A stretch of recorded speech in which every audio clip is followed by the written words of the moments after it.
sistemáticos, mais específicos sobre os martírios sofridos ali. De Nero nós sabemos que ele matou cristãos em massa, que ele colocou cristãos como tochas vivas a iluminar as praças, que ele jogou cristãos às feras e que no final, no seu desespero da sua vida, ele suicidou. De Domiciano nós apenas temos o relato de Priscila, e de seu parente, de Domitila, aliás, Flávia Domitila, e de seu parente Flávio Clemente, mas não temos outros relatos escritos. Só a partir do século II, da segunda metade do século II, do final da segunda metade do século II, é que nós vamos ter relatos mais específicos. E é disso que nós queremos tratar agora. A perseguição no século II. A grande perseguição já no século II é a perseguição aos cristãos sob o império de Trajano. Apesar de ser uma grande perseguição, era uma perseguição esporádica. Os cristãos, eles eram confundidos ainda com os judeus, apesar de haver separação, e eles deveriam ser executados sempre que encontrados, sem precisar de uma busca, ou seja, sem precisar de serem procurados. O interessante aqui é que vão aparecer neste momento da história alguns pais da igreja. É o caso de Inácio, de Policarpo, de Justino Marte, de Leônidas, Irineu, aí já passando para o século III. Mas aqui em Trajano, na perseguição de Trajano, nós vamos ver a postura desses pais da igreja num nível mais pastoral, tentando orientar o seu povo a se manter firme na fé. Há um detalhe ainda da perseguição sobre Trajano que é interessante, que é a sua correspondência com o governador da Bitínia, que eu já mencionei antes, que é Plínio. Plínio fora nomeado por Trajano para governar a Bitínia, e lá ele encontrou diversos cristãos. E Plínio também tinha aquela ideia de conservar os costumes romanos, então ele já sabia que os cristãos deveriam ser perseguidos e mortos por conta daquele edito ou édito de Nero, de perseguição. Então, Plínio começa a estudar e tem interesse pelos motivos pelos quais esses cristãos deveriam ser perseguidos. Nessa busca, nesse estudo, ele prende alguns membros da comunidade cristã. Dentre esses membros estão duas mulheres, que alguns historiadores as consideram diaconisas, mas nós sabemos que eram líderes, mulheres talvez diaconisas ou ministras da igreja, ministras sem ser diaconisa. Elas revelaram a Plínio alguns costumes praticados pelos cristãos. E Plínio escreve ao imperador Trajano pedindo orientações sobre como lidar com esses cristãos. E Trajano dá uma orientação específica. Ele diz: olha, Plínio, não gaste o dinheiro do Estado para perseguir os cristãos. No entanto, não deixe de persegui-los se houver uma denúncia. Resumindo, Plínio, mate os cristãos apenas quando eles forem denunciados. Mas Plínio está relatando na sua carta uma certa perturbação, visto que ele passa a descobrir a vida moral dos cristãos. Nesta carta, ele diz que os cristãos têm uma vida moral ilibada, que eles se reúnem para adorar e cantar hinos a Cristo como um Deus, que ele se propõe a ser honesto, que ele se propõe a não cometer crime algum, nem praticar injustiça, e que eles devem obedecer aos seus governantes. Então Plínio fica incomodado com isso, mas a orientação de Trajano é que se mate apenas quando denunciado, e Plínio cumpre isso, né? Ele não é nenhum um governador bonzinho, não. Ele fica impressionado com a bondade desse povo, mas nem por isso deixa de perseguir e matar. Nós temos aí já uma nova característica da perseguição. Ou seja, o governo, o Estado, só vai matar ou só vai perseguir a partir do momento em que o cristão for denunciado. Uma vez que o cristão fosse delatado, ele deveria ser trazido aos tribunais imperiais e ser obrigado a adorar as divindades romanas. Aí é que está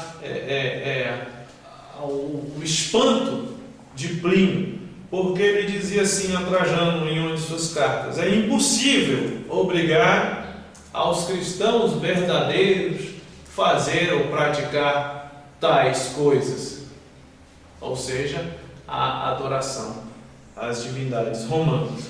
Muitos renegavam a fé, muitos adoravam os ídolos romanos e tinham aí a sua absolvição, porque para o panteão romano mais uma divindade era até lucro. O que não podia ser feito era deixar de adorar os deuses romanos. E diante das denúncias, os cristãos eram trazidos aos tribunais e obrigados a adorar. Nesse contexto, como eu disse antes, aparece um personagem ilustre, um pai da igreja, chamado Inácio, mais conhecido como Inácio de Antioquia. Este Inácio, ele é conhecido como o portador de Deus. Ele é um pai que fora preso em uma das perseguições e ele escreve diversas cartas.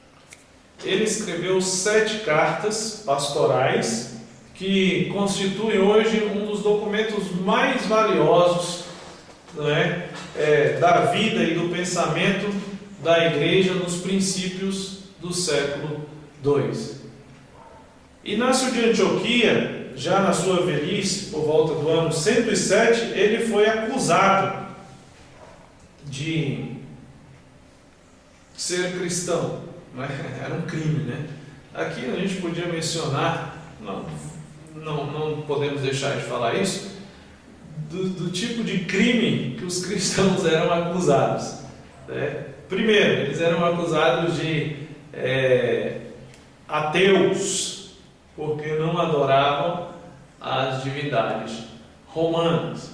Depois eles eram acusados de canibais, porque como o culto era reservado apenas aos crentes, era um culto fechado, geralmente nos primórdios acontecendo à noite, mais tarde esse culto vai acontecer pela madrugada, e nesse culto se comia a carne e se bebia o sangue da divindade, era assim que eles entendiam, os que estavam de fora, referindo-se à ceia do Senhor. Então eles eram acusados de antropófagos, canibais. Outro tipo de acusação interessante é que os cristãos eles se reuniam para praticar orgias. Isso é um absurdo, mas nós vamos ver que havia esse tipo de acusação, porque irmão casava com irmão, e irmão casado com irmão ou irmã, só pode gerar aí um incesto, e eles, além disso, acusar de incesto, acusavam que nas reuniões, que eram as reuniões agápicas, ou reuniões de amor, eles foram acusados de fazer praticar orgias. Então, por volta do ano 107, Inácio, foi acusado de ser cristão e foi condenado a morrer atirado às feras. E no caminho do seu martírio, até Roma, de Antioquia a Roma, Inácio escreveu essas 7 cartas pastorais. E essas 7 cartas são um tesouro, são uma riqueza para nós hoje, porque elas trazem informações importantíssimas sobre a vida da igreja nos seus inícios. É interessante que no decorrer da viagem de Antioquia a Roma, Inácio muitas vezes foi abordado por irmãos que provavelmente subornavam os guardas para conversar com Inácio, ou alguns guardas. Nós sabemos que alguns guardas eram cristãos, alguns da guarda romana podiam ter se convertido e viviam ali. Nós temos histórias de guardas romanos, a própria história dos mártires, os 40 mártires de Sebaste, que são guardas romanos. Eles eram cristãos e morreram dentro de uma piscina ou dentro de uma poça, um lago de gelo, condenado ao martírio ali. Nós sabemos que aqui poderia haver alguns guardas cristãos, mas é mais provável que tenha havido um suborno desses guardas, dessas comunidades onde Inácio ia parando. Eles conversavam com Inácio e ali Inácio entregava essas cartas, que nós já mencionamos, foram 7. O interessante é que no caminho alguns cristãos tentam convencer Inácio a desistir do martírio e tentam convencê-lo a fugir. E ele fala algo interessantíssimo. Ele diz: olha, o meu amor está crucificado. Não me agrada mais a comida corruptível. Eu desejo o alimento do céu. E aí vem a frase mais conhecida de Inácio, Sou trigo de Deus, e os dentes das feras hão de moer-me, para que eu possa ser oferecido como puro pão de Cristo. Então não tentem me impedir, eu vou morrer por Cristo. E Inácio não é impedido, ele consegue chegar a Roma e é lançado às feras para ser devorado. Pouco tempo depois do martírio de Inácio, nós temos outro personagem, outro pai da igreja, chamado Policarpo. O martírio de Policarpo é muito interessante também. Policarpo, um senhor já de idade, mais velho até que Inácio, provavelmente. Ele é preso sob o império de Trajano ainda, e aplicam os mais dolorosos suplícios, castigos, e ele não se queixa. Policarpo, ele é açoitado, ele é maltratado, e tentam convencê-lo a desistir, porque ele já é um idoso, e um dos seus algozes tenta convencer Policarpo a desistir, e ele fala assim para o seu algoz: olha, me dê um pouco de tempo para eu falar de Cristo para você, quem sabe você não se converte também, E o algoz fala para Inácio, olha, para Policarpo: olha, Policarpo, você já está velho, desista, ainda é tempo. E aí Policarpo solta aquela outra frase também, assim como a de Inácio, mais conhecida, que é para se tornar puro pão de trigo, que ele vai para o martírio. Policarpo também se exprime de forma fantástica. Ele diz: eu sirvo há 86 anos ao Senhor, e Ele não me fez mal algum. Como eu blasfemaria o meu rei que me salvou? E aí não tem mais jeito. Inácio é entregue para ser queimado, e conta-se que o seu corpo não pega fogo, E, por fim, ele é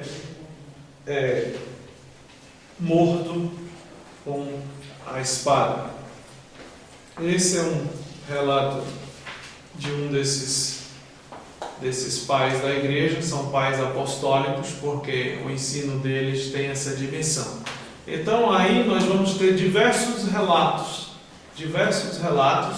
e entre uma perseguição e outra nós vamos ter esses heróis da fé. Outro mártir desta época é Policarpo de Esmirna, que no ano 55, ainda vigente a política de Trajano, né? Naquele ano o imperador era provavelmente o imperador Adriano, né? Havia uma perseguição esporádica e Policarpo é preso depois de haver fugido algumas vezes. Ele fugira uma perseguição, fugiram a segunda perseguição, e na perseguição em que ele vira os seus irmãos sendo martirizados, ele disse: não, agora eu vou me entregar, né? E ao se entregar, Policarpo foi castigado dolorosamente, né? E insistiam com ele, um homem idoso, para que ele adorasse as divindades romanas. O ameaçaram com fogo, o ameaçaram com as feras, mas ele se manteve inabalável, e em alguns momentos, até conta a ata de martírio, né, o martírio de Policarpo, ele tentou evangelizar, convencer o seu algoz, dizendo: olha, me dê um tempo que eu te explico essa verdade, esse evangelho. Num momento alto de tortura, o imperador falou a Policarpo, né, que maldissesse a Cristo, e Policarpo soltou aquela famosa frase: eu sirvo há 86 anos ao meu Senhor.